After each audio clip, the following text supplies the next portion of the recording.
نبی علیہ الصلوۃ والسلام کی ولادت کی خوشی آپ کے چچا ابو لہب کو بہت زیادہ تھی، اس لیے کہ وہ اپنے بھائی عبداللہ کی نشانی کے لیے فکر مند تھے۔ انہیں اس بات کی بڑی طمع و لالچ تھی، طبع کے اندر یہ بات شامل تھی۔ لیکن جب نبی علیہ السلام کی ولادت کی خوشخبری دینے کے لیے ان کی لونڈی سویبہ آئی، انہوں نے دور سے سننے کے بعد اپنے ہاتھ کے اشارے سے اسے خوشی سے نہال ہو کر آزاد کر دیا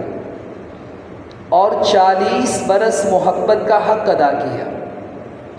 لیکن جب بات نبی علیہ الصلوۃ والسلام کی مشن، آپ کی توحید اور آپ کی رسالت کی آئی تو اس شخص کے پلڑے میں بات نہیں آئی اور اس نے ہاتھ اٹھا کر نبی پاک علیہ السلام سے باوجود اس کے اتنی محبت کے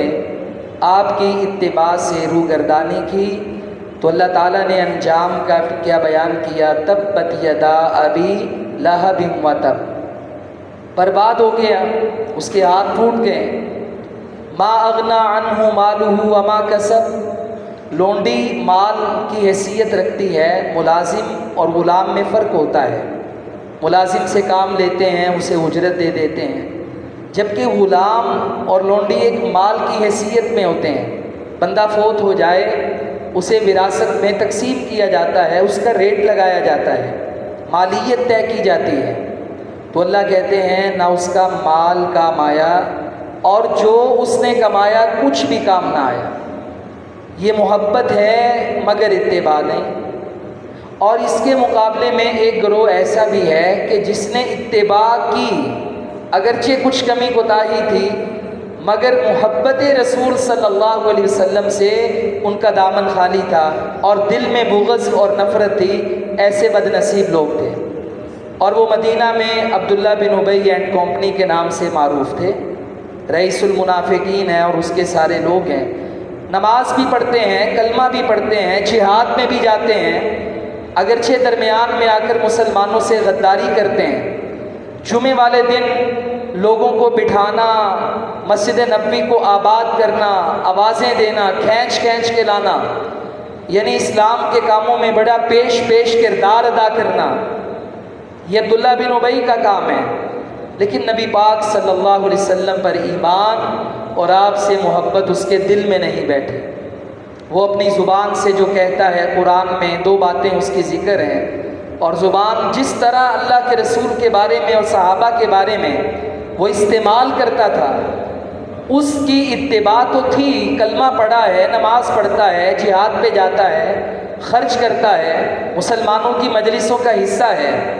لیکن اس کا دامن محبت رسول صلی اللہ علیہ وسلم سے خالی ہے۔ وہ بھی ایمان سے اپنے آپ کو الگ کر گیا اور ناکام ہو گیا۔ تیسرا مرکزی اور آخری گروہ کہ جس کا ہمارے ساتھ تعلق ہے، ایک نبی پاک علیہ الصلوۃ والسلام کے امتی کا تعلق ہے۔ گو کہ مسلک کی جس تفریق میں رہیں، جو مرضی کہلوائیں، لیکن بھائی جب آپ مسلمان ہیں، کلمہ پڑھتے ہیں، نبی پاک علیہ السلام سے نسبت تعلق رکھتے ہیں، تو بحیثیت مسلم آپ کو یہ دونوں چیزوں کو لازم کرنا ہے۔ ایک وقت میں آپ سے محبت بھی انتہا کی، کتنی محبت؟ اپنی اولاد سے بڑھ کے، ماں باپ سے بڑھ کے، دنیا کے سارے متاع سے بڑھ کے، حتیٰ کہ رگے جان سے بڑھ کر نبی پاک علیہ السلام ہمارے لیے عزیز تر ہو جائیں، اتنی محبت یہ آپ علیہ الصلوۃ والسلام کی شخصیت، سیرت اور منصب رسالت ہم سے تقاضا کرتا ہے۔ اور محبت بھی ہو لیکن ساتھ ساتھ اتباع بھی ہو۔ اور یہ بھی ایک تیسرا واقعہ ہے، بخاری شریف میں موجود ہے۔ جب صلح حدیبیہ کا معاہدہ لکھا گیا اور وہ بندہ آیا، بیٹھا، معاہدہ سارا دیکھ کر واپس گیا، عروہ بن مسعود ثقفی سے مکے والوں نے پہلا سوال کیا کہ آپ لجنا بیٹھی ہے، سردار بیٹھے، بتاؤ کیا طے کر کے آئے ہو؟ اس نے کہا میں بتاؤں گا بعد میں، لیکن میں نے ایسا منظر دیکھا ہے۔ بخاری کے الفاظ ہیں، کہتا لقد وفدت علی ملوک ووفدت علی قیصر وکسریٰ والنجاشی، میں نے بڑے بڑے بادشاہوں کے محلات کا دورہ کیا ہے، میں کیسر روم کے دربار میں پہنچا ہوں، کسرا ایران کے پاس پہنچا ہوں، اس دور کی بڑی طاقتیں ہیں، چائنا اور امریکہ لگا لیں، وہاں تک گیا ہوں، نجاشی کے پاس پہنچا ہوں، لیکن جو تعظیم اور احترام میں نے محمد کریم صلی اللہ علیہ وسلم کا ان کے صحابہ کو کرتے دیکھا ہے، ایسی تعظیم اور احترام میں نے کسی کو کرتے نہیں دیکھا۔ اور اس نے کہا میں محبت کی جھلک بتاؤں؟ کہا لقد طمع نخامتن، لعاب کی بات نہیں ہے، اس نبی کی ناک سے جو بلغم نکلتی ہے نا، ارے وہ بھی زمین پہ نہیں گرتی تو بندے لپک کر اپنی ہتھیلی پہ اسے اٹھا کر اور جسم پر ملتے ہیں، اور وہ وضو کرتے ہیں تو رش پڑ جاتا ہے، قریب ہے کہ لوگوں میں لڑائی ہو جائے، فالحانہ ٹوٹ پڑتے ہیں، وضو کا پانی زمین پہ نہیں گرنے دیتے، لیکن کہا یہ محبت کا عالم ہے، مگر اطاعت اتنی ہے اگر وہ نبی لو امرہم بامر لابتدروا، کسی کام کا حکم دے دے لوگ ایک دوسرے سے سبقت لے جانے کی کوشش کرتے ہیں اور اس نبی کی بات مانتے ہیں صلی اللہ علیہ وسلم۔ یہ ایک واقعہ اس نے جا کر حیرانی سے بیان کیا، کہتا میں حیران ہو گیا، محبت بھی ہے، تعظیم و احترام بھی ہے، لیکن اس کے ساتھ ساتھ نبی علیہ السلام کی اتباع بھی ہے۔ تو ہم اپنے معاشرے میں جتنا بھی بدعات کا، رسومات کا، اور پہلی قوموں کی جو آپ نے پریڈکشن کی، ہمیں بتایا، پیش گوئی کی کہ میرے دنیا سے جانے کے بعد قیامت سے پہلے میری امت پہلی امتوں کے نقش قدم پہ ایسے چلے گی جیسے یہ بازو اور یہ بازو ہے۔ کیا مطلب ہے اس کا بھائی؟ آپ اپنا دایاں بازو لیں، بائیں کے ساتھ ملائیں، چند معذوروں کے علاوہ یہ دونوں کا سائز برابر ہوتا ہے، جو آپ کے دائیں پاؤں کا سائز ہے وہی بائیں کا ہے۔ کہا حسب النعل بالنعل، جیسے جوتے ایک میں دوسرے میں فرق نہیں ہوتا، میری امت پہلی امتوں کی نقالی میں اتنی آگے بڑھ جائے گی فرق ہی مٹ جائے گا، پتہ ہی نہیں چلے گا یہ یہودی ہے کہ عیسائی ہے، ایسا لباس، ایسی بداقتہ، ایسی نقالی۔ اور آپ نے فرمایا حتیٰ کہ اگر سانڈے کی گو کی بل میں جانا پڑے تو داخل ہو جائے گی۔ مجھے یہ بات سمجھ نہیں آتی تھی، تو ہمارے حافظ عبدالسلام اٹھوی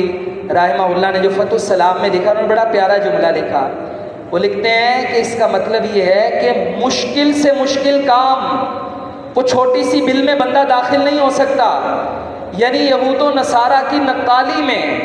مشکل سے مشکل کام بھی کرنا پڑا تو یہ کر گزریں گے۔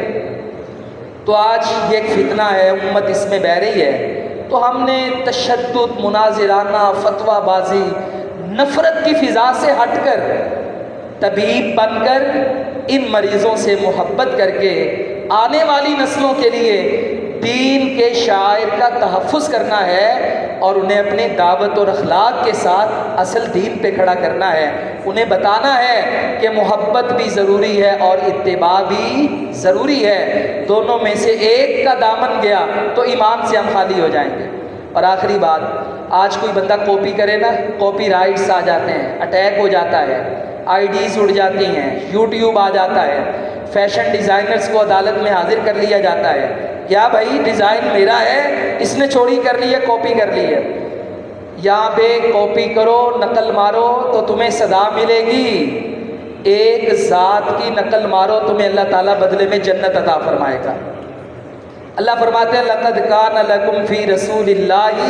اسوۃ حسنہ، تم ہر کام میں نبی پاک علیہ السلام کی پیروی شروع کر دو، لباس، چہرہ، نماز، زندگی سیرت النبی صلی اللہ علیہ وسلم کے مطابق بنانے کی کوشش کرو، میرے نبی ایسے کرتے تھے، تو محبت کا تقاضا ہے میں آپ جیسا بن جاؤں، اعمال میں، قدر و منزلت میں تو ہم خاک پا کے برابر بھی نہیں ہیں، عمل ایسا کرنا شروع کر دیں تاکہ قیامت والے دن اللہ تعالیٰ بدلے میں ہمیں جنت عطا فرما دے۔ تو بھائی آج 6 ستمبر ہے، آج سے 60 سال پہلے پاکستان کے منظر لاہور میں بڑے بدلے تھے، اللہ تعالیٰ نے جہاد سے اس ملک کو بڑی عزتیں عطا کی ہیں، اور ابھی بھی ماضی قریب میں جو بنیاد مرصوص ہے جب جب یہ امت، اس کی افواج، اقوام سارے مل کر خواص و عوام جہاد پہ کھڑے ہو جائیں گے، اسلام پہ کھڑے ہوں گے، دشمن کے مقابلے میں لیٹنے کی بجائے جہاد کا علم بلند کر کے مقابلے کے لیے تیار ہوں گے، تب